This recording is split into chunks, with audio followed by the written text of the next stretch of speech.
Hello and welcome. My name is Dash and I'm a host here at the Ontario Science Centre. Now, before we turn our gaze up to the sky, we'd like to first use this opportunity to acknowledge the history of the ground beneath our feet. Wherever we live, work, and play, we occupy and use land that has been home to countless generations of people before us. The Ontario Science Centre is located in the Don Valley, Toronto, but human settlement of the Don Valley area can be traced as far back as 7,000 years in the past. In 1700, which is over 300 years ago, the Mississauga people traveled and settled in the region, which had before been lived on by the Haudenosaunee or Iroquois Confederacy. The dish with one spoon is a treaty between indigenous tribes of the Great Lakes region, the Anishinaabe, Mississaugas, and Haudenosaunee. This agreement bound them to share the territory and protect the land.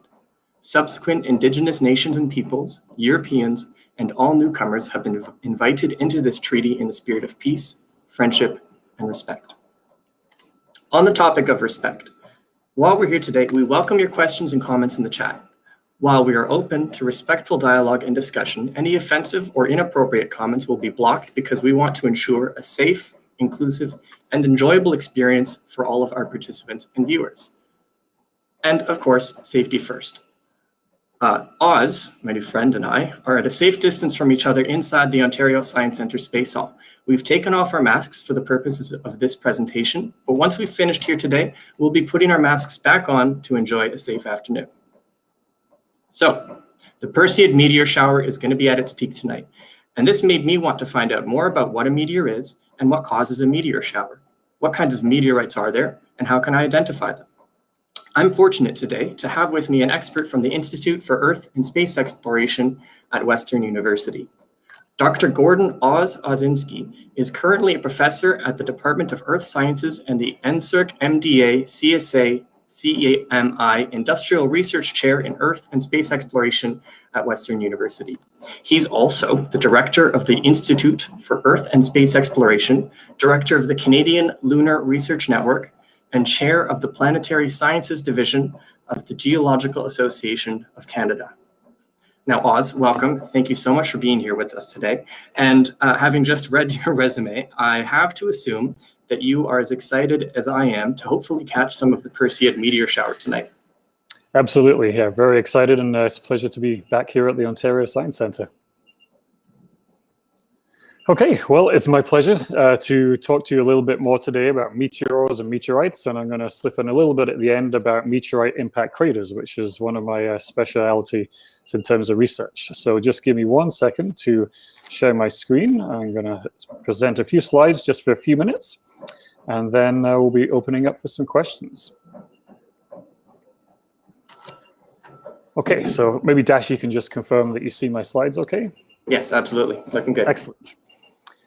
Okay, so yeah, we're doing this event, of course, kind of right in the middle of the Perseid meteor shower. This is actually one of the longest known meteor showers, well over 2,000 years now, that people around the world have known about this shower that visits us every August and gives us, you know, depending on the year, a spectacular display of shooting stars, which we'll get to too. In more recent times, it's been known as the Tears of St. Lawrence, as it appears near the Festival of St. Lawrence, which is on August 10th. But before we get too deep into the Perseids and what meteor showers are, I just want to take a little step back and look at our solar system. And so I'm sure most of you online are familiar with the planets that we have in our solar system. But I chose this particular, you know, graphical image of the solar system because it demonstrates that, you know, beyond the planets, there's a lot of other objects out there. And so between the orbits of Jupiter and Mars, we have the asteroid belt, of course, which has, you know, thousands of asteroids. If you've got good eyes and or a good screen, you'll see a bunch of little dots kind of closer to Earth, and we actually call those near-Earth asteroids. And so there's not as many in the asteroid belt, but there's lots of other objects basically orbiting the sun, just like the Earth, in fairly close proximity to our planet. And then, of course, the NASA artist who drew this particular image has shown a nice comet coming in from the outer part of the solar system. So what happens when, you know, something, one of those pieces of asteroid or comet or even another planet starts to get closer to the Earth? Well, first of all, when that object is out there in space, we collect, you know, just a generic term, a meteoroid. It starts to get pulled in by the Earth's gravity. And as it starts to enter the Earth's atmosphere, it will start to burn up at roughly about 85 kilometers in altitude. And we call that light that is shown there a meteor, or to most of us, I think, a shooting star. As that object starts to get closer and closer to the ground, it typically burns up. It's losing mass as it's burning up in the atmosphere, and it gets smaller and smaller as it falls towards the Earth. And in fact, most objects, objects that are millimeters, a few centimeters, even a few tens of centimeters, will burn up harmlessly in the atmosphere and never reach the surface. And that's actually typically what we see with the Perseids. We don't really have, any bits of the Perseid meteor shower that we know of anyway on the ground here on Earth. And so just kind of quickly on the Perseids, in case you're wondering, what is the origin of this shower? It actually turns out to be quite a rare example of a meteor shower that is not originated from an asteroid, but from a comet. And so this was first discovered in the middle 1800s. The comet Swift-Tuttle was discovered in 1862, and some scientists after that kind of started to notice the resemblance of the orbits of that comet to the orbits of the Perseids. And so we now, we've studied this for many other years since, and we know that every time this comet kind of visits our near vicinity, we get this great shower from roughly August 10th to the 13th every year. But again, some years, and sometimes it's many years, they can be quite faint, very few shooting stars. Other years, I think in the mid-1980s, there was a spectacular shower of, hundreds, thousands of shooting stars an hour. Okay, but what happens if those objects are starting to get a bit bigger? And so we're now talking about objects maybe a few tens of centimeters across to even a few meters across. They don't burn up in the atmosphere, but the atmosphere does slow them down enough so that they hit the ground relatively gently. They can still make a small hole in the ground, smash a window and things, probably damage your roof, but they're not going to create too much havoc. And if we can find a piece of that, we would call that bit of rock a meteorite. Just a few images. I think we have some, I'm actually sat beside some here in the Ontario Science Centre. But these are some pictures of various meteorites I had the pleasure of helping to find in Antarctica quite a few years ago. I had no gray hairs in this image on the right-hand side here. But you can see the black, shiny exterior, and particularly in this bottom left-hand slide, you can see the interior. So this browner surface is the inside of this meteorite that is broken and apart. And again, if you have questions about how to identify meteorites, we're happy to address those during the question time at the end.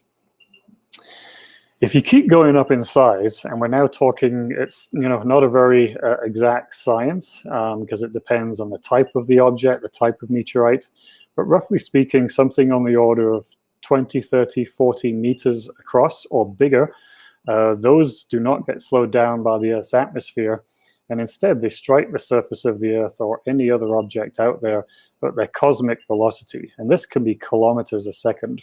So the average asteroid impact on Earth happens at about 18 kilometers a second. So just kind of pause and think about that. Imagine if you could travel 18 kilometers in 1 second. It sure would make travel a lot faster. And in fact, there's nothing on Earth that humans have made that can travel that fast. This is Meteor Crater in Arizona. This is about 1.2 kilometers across. This is the famous Meteor or Barringer Crater. And that was formed by an asteroid just about 40 meters across. So it doesn't take a very big asteroid or meteorite to form a pretty big crater. We have our own kind of meteor crater here in northern Canada. This is the Pingrellit Crater up in northern Quebec. And this is actually, believe it or not, this circular lake is 4 kilometers across, so 4,000 meters across. And that would have been caused by an object, a few hundred meters across. If you are interested in learning more about, this topic, about where the craters are on Earth, about meteorites and how to discover them, one of the initiatives I've been involved in for a few years now that I lead is Impact Earth. You can just go to impactearth.com and there's lots of useful resources. If you're an educator, we've got some fun activities that you can do in your own home or your classroom. And we also have some rock kits that you can loan out too. And I do not expect you to read it. But we also, again, if you're interested in how to identify a meteorite, we have this flow chart which guides you through using a magnet first, thinking about how heavy this object is, and that's on the website there too. And so I think with that, I'm going to leave it and hopefully giving you a bit of an overview of what meteors are, what meteorites are, what impact craters are, and open it up the floor to questions. So thank you. Thank you so much for sharing your knowledge with us, Oz. I know we're waiting for a moment as maybe people out there in the internet think about what burning questions they might have. If I can use this opportunity to jump in first, maybe look out for my own safety here. A term like meteor shower sounds maybe a little scary. Do I need to wear a helmet or anything tonight? Absolutely not. No. Again, the chances, to my knowledge, there's been no kind of written or oral evidence that any of the Perseids have ever, hit the ground or caused any damage whatsoever. So you're definitely safe. Hopefully it's a clear night. Go outside and hopefully be able to witness a few. So those pictures you've shown us of much larger craters, presumably from long ago, not so long in geological timescales. Do we today have to worry about any larger meteoroids out there heading towards us? Yeah, we do. We should be worried, and I think various space agencies are paying this more attention. It's one of those events, unlike earthquakes and volcanic eruptions that you see. You may have witnessed one or been in an earthquake. Those happen fairly often geologically, in days, weeks, and years. Thankfully, meteorite impact craters, so objects big enough to form a crater, are only coming to the Earth, on the hundreds of years to thousands of years time scale. So, in a human lifetime, it might not happen, but, in a few human lifetimes, we definitely, have to worry about it.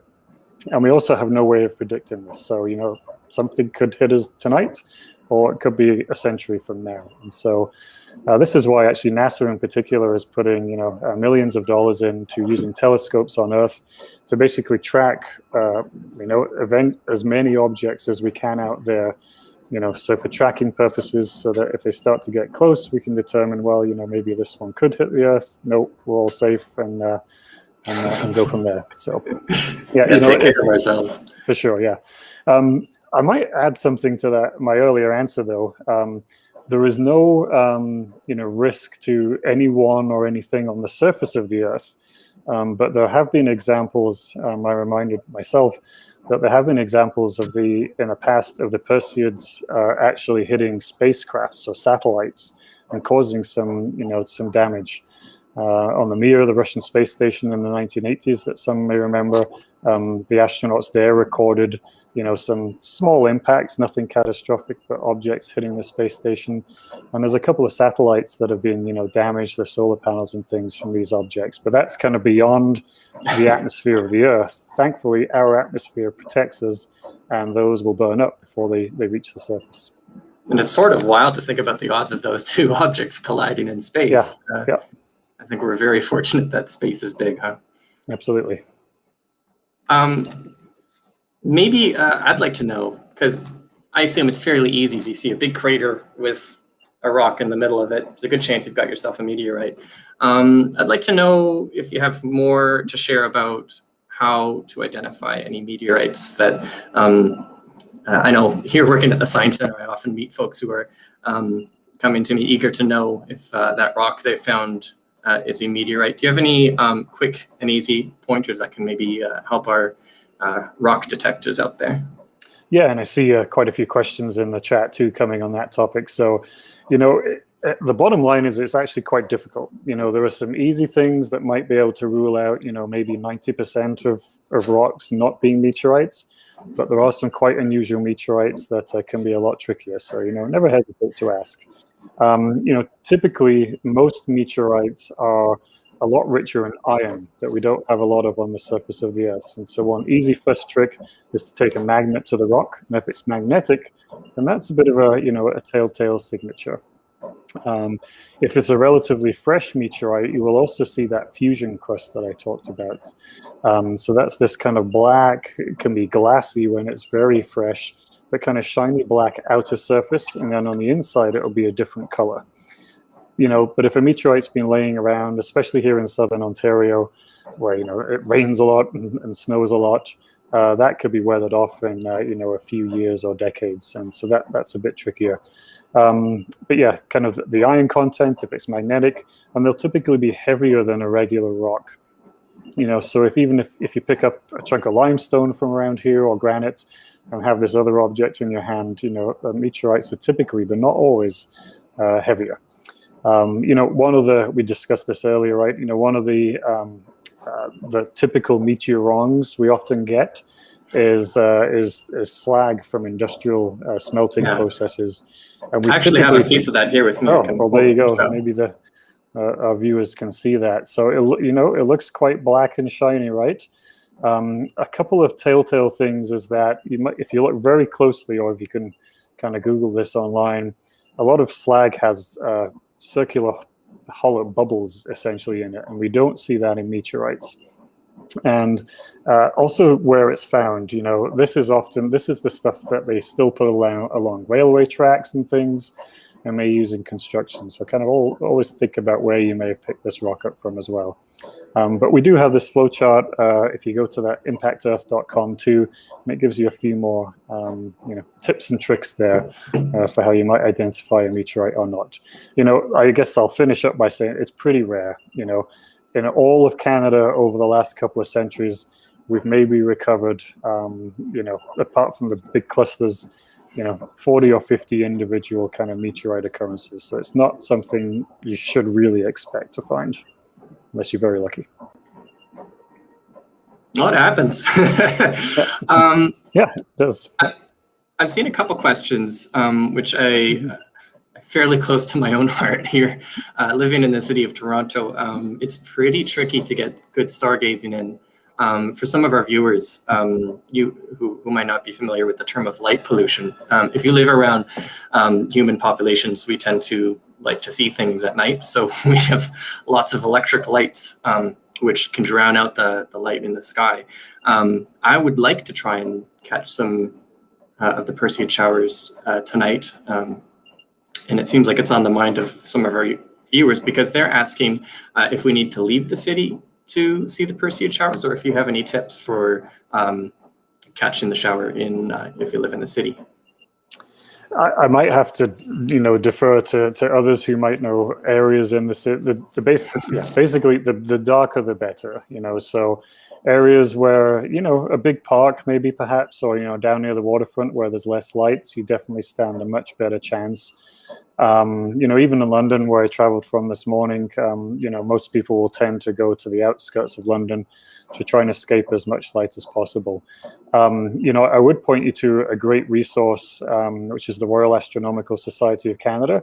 I know on their website, they have a chapter here in Toronto. In fact, I think more than one.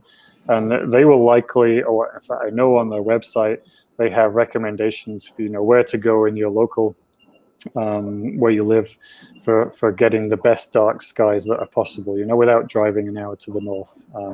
But there could be listeners from all across Canada here, and the darker the better. And but again, Royal Astronomical Society of Canada has some good resources for finding those dark skies.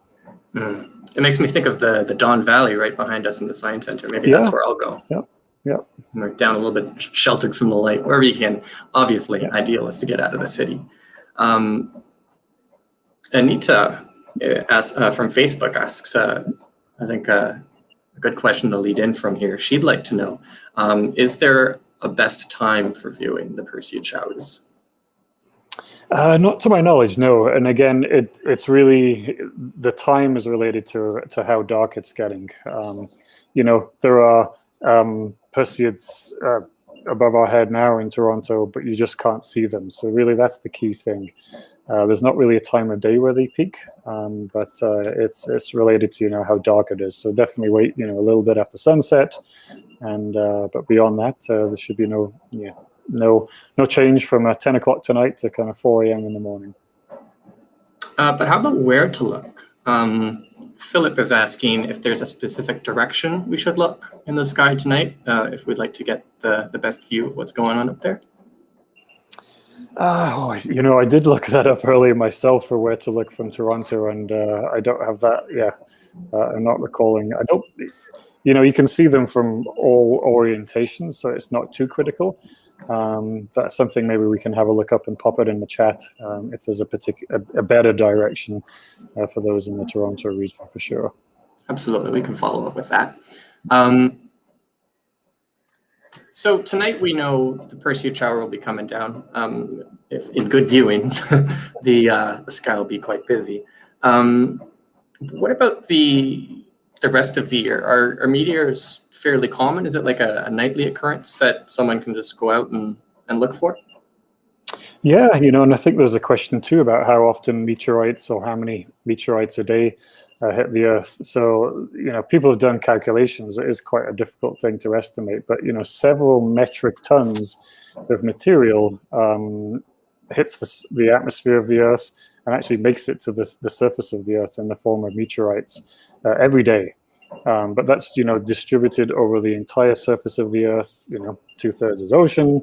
A lot of it's very fine material.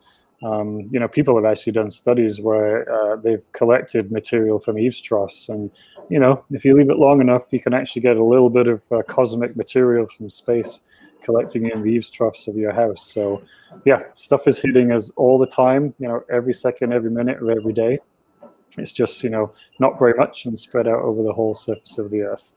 It's just in a few key locations. Those pictures I showed earlier on were from Antarctica. So, the conditions are right in Antarctica for both the preservation of meteorites and finding them.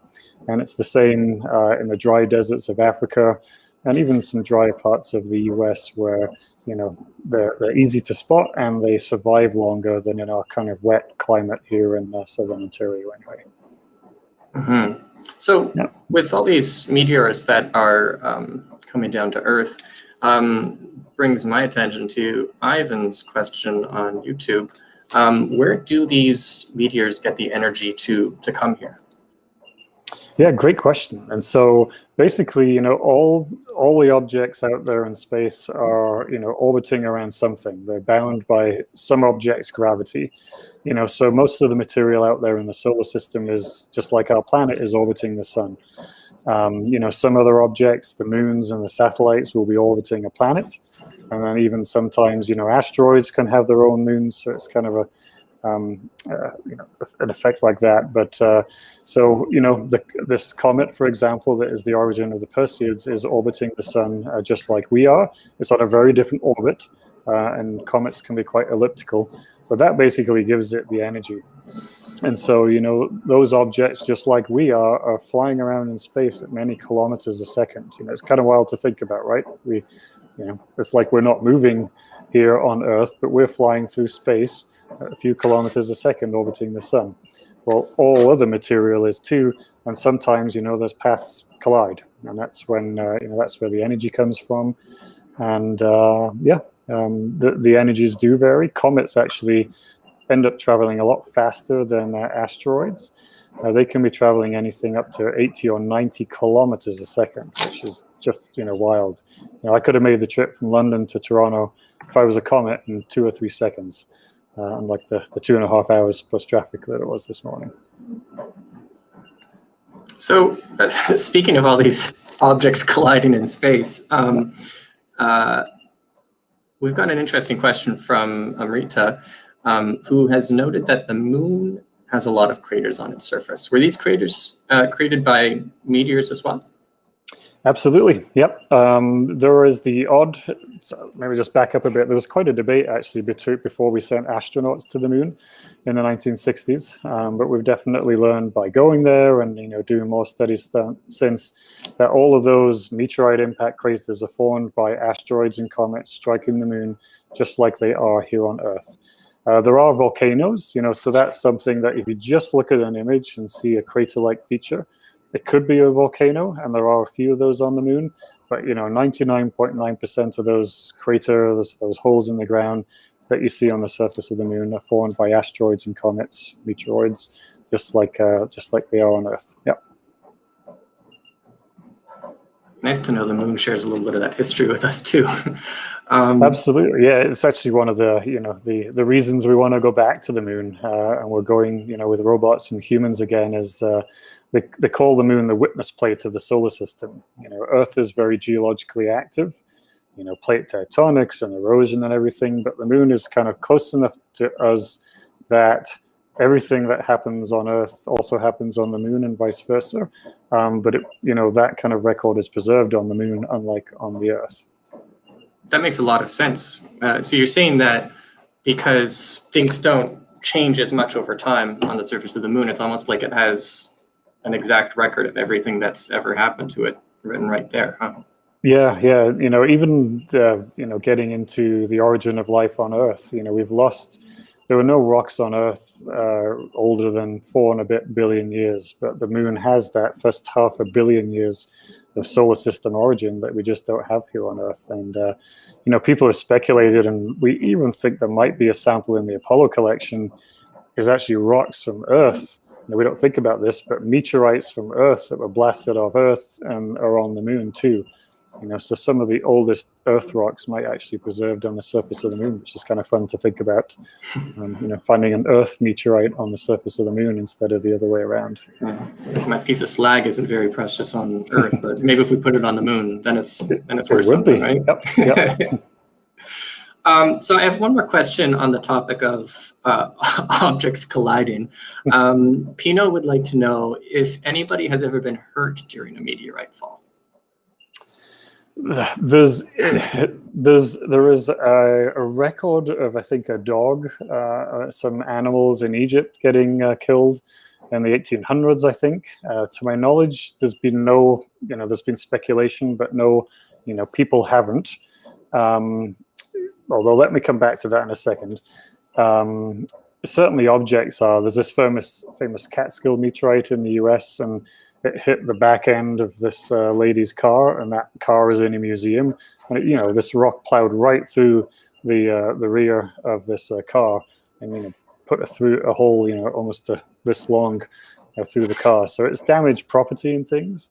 Those are meteorites, but as you start getting a bit bigger, these are bigger fireball events is where you start to get more damage to people and property. And the most recent example of that was Chelyabinsk, which was in 2013 over Siberia, where you may have seen kind of the dash cam images, and that blew out windows. Even brick walls were blown down by the blast wave. And, I'm pretty sure nobody was killed, but definitely, quite a few injuries and things from that event. But so odds are pretty low, and we don't need to we don't need to spend all our time looking up. For sure. Yeah, and definitely not with the Perseids tonight. Yeah. I have 2 related questions coming in here, both from YouTube. One, Evelyn would like to know, how big do asteroids get? And she would also like to know, what was the biggest meteorite ever recovered, and where was it found? Oh, good questions, and you tested me for sure. So, asteroids, some of the biggest in the asteroid belt, Vesta is a few hundred kilometers across. If that were to hit the Earth today, that's getting to kind of game over territory for all of us.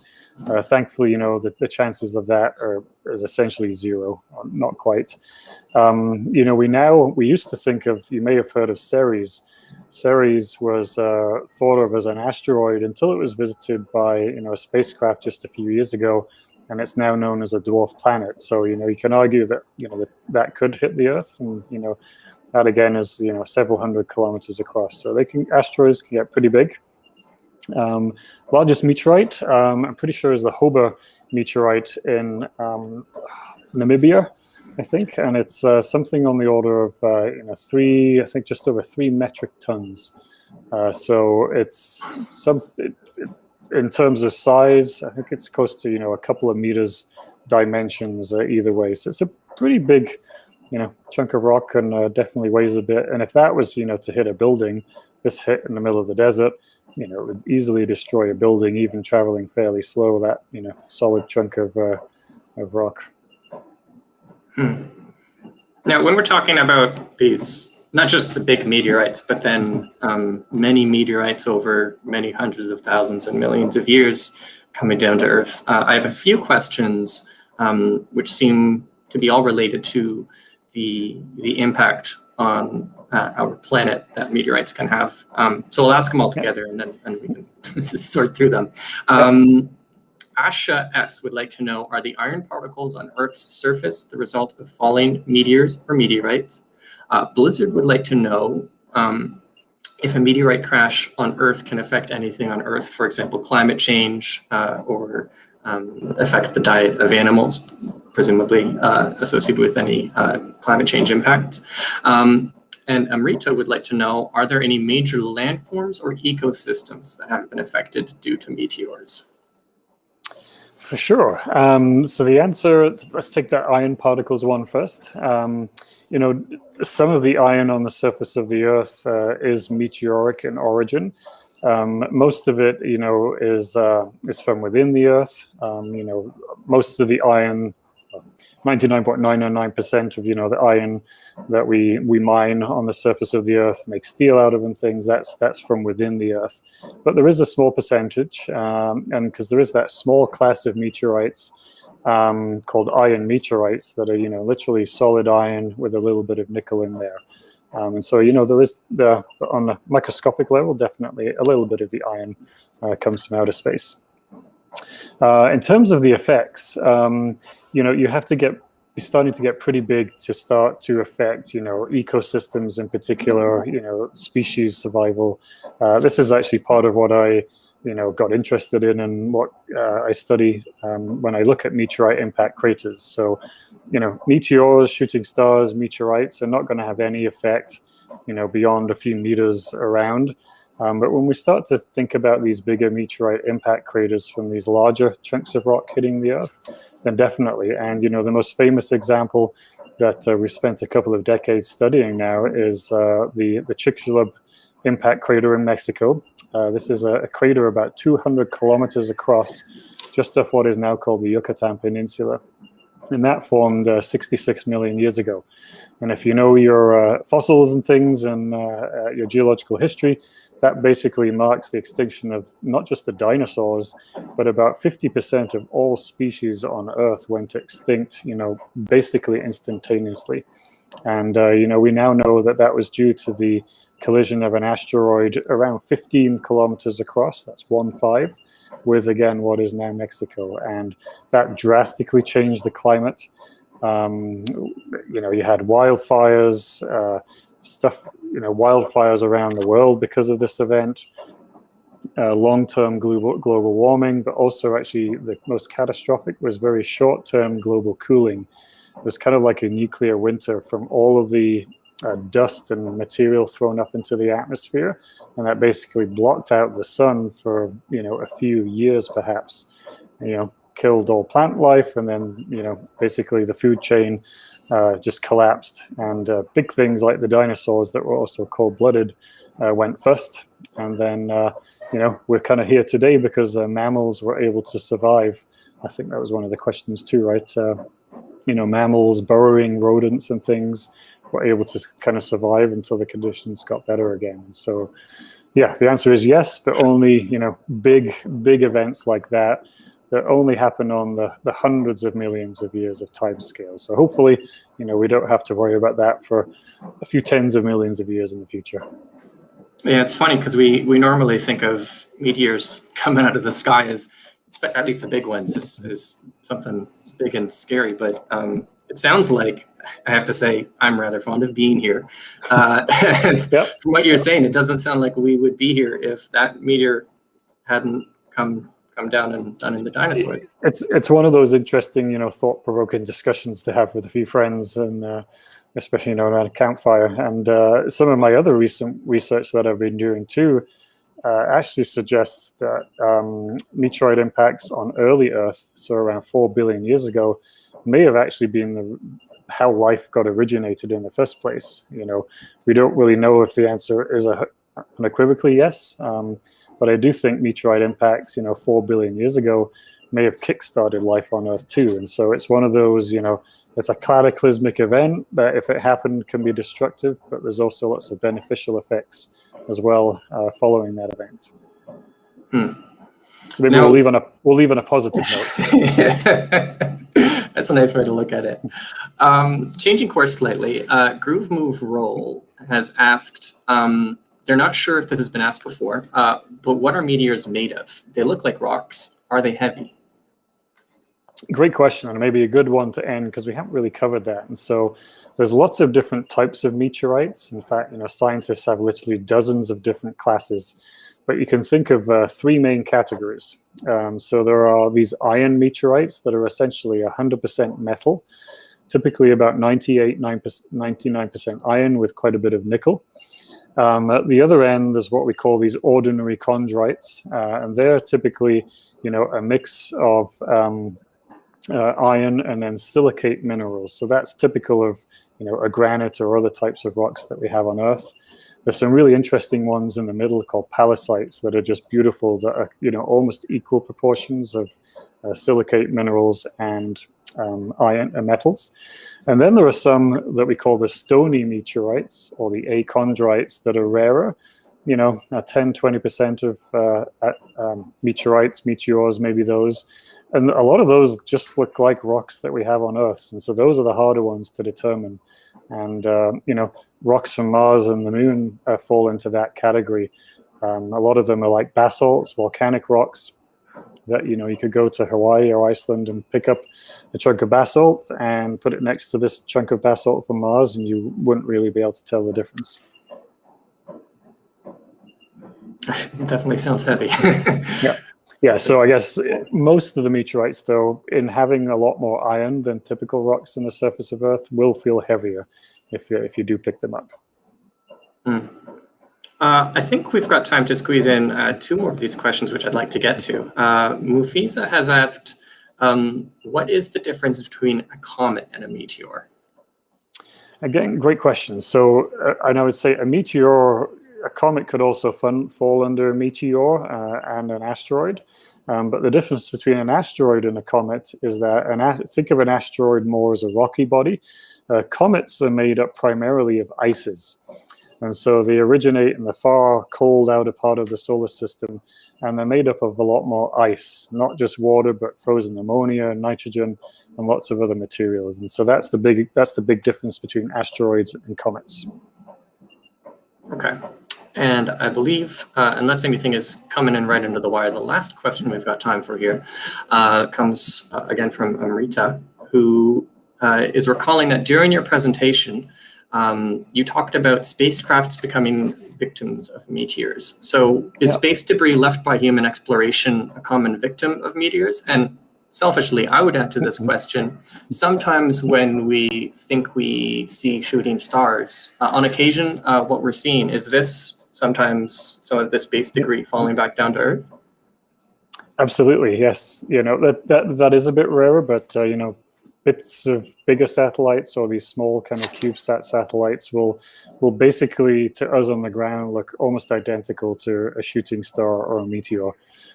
Yeah. Okay, thank you for that. Now, I know we're coming down to the end of our scheduled time here. Before we wrap up with the questions, I'd like to call everyone's attention if anyone would like to learn more about meteor impacts on Earth. You can check out Impact Earth, which is an interactive impact crater map to learn more about craters in Canada and around the world. You can reach this at impactearth.com. We'll also put that in the chat. And returning to the question we had regarding where to look for the Perseid meteor shower in Toronto, the best place to look, following up on that, would be looking towards the Perseus constellation, which is in the northeast of our sky when we're looking from Toronto. Now, this is the location of the radiant, which will mean that the meteorites will be visible from all directions, but they will seem to originate from the northeast. So as long as you can get to somewhere that is as dark as you can if you're in the city, or lucky you, if you're outside of the city, just look up. If you can find the Big Dipper, look a little bit east of that, and that'll give you the best chances of seeing whatever is visible. Fantastic. I had northeast in my head, but I didn't want to mislead anyone. So thanks for checking that out. Absolutely. Now, wrapping up here today, first and foremost, I'd like to thank you, Oz, for being here with us today and everyone else who has joined us out there on the internets. I'd like to invite everybody to subscribe to our Ontario Science Centre social media challenge channels. And you can also check out past events that we've held on our website. Coming up soon, we're going to be having a family trivia night on Friday, August 20th at 6:30 p.m. and you're invited. And finally, speaking of invitations, the Ontario Science Centre is now open and time tickets are available for anyone who'd like to make reservations. So again, you can check out the website of the Ontario Science Centre for more information on that, and we hope to see you all soon. Again, thank you, Oz, so much for coming and sharing your knowledge with us today. Thank you again, everyone, for joining us here and taking the time out of your day to spend it with us. It means a lot. And I hope everyone just has an absolutely fantastic afternoon. Yeah, thanks, everyone. And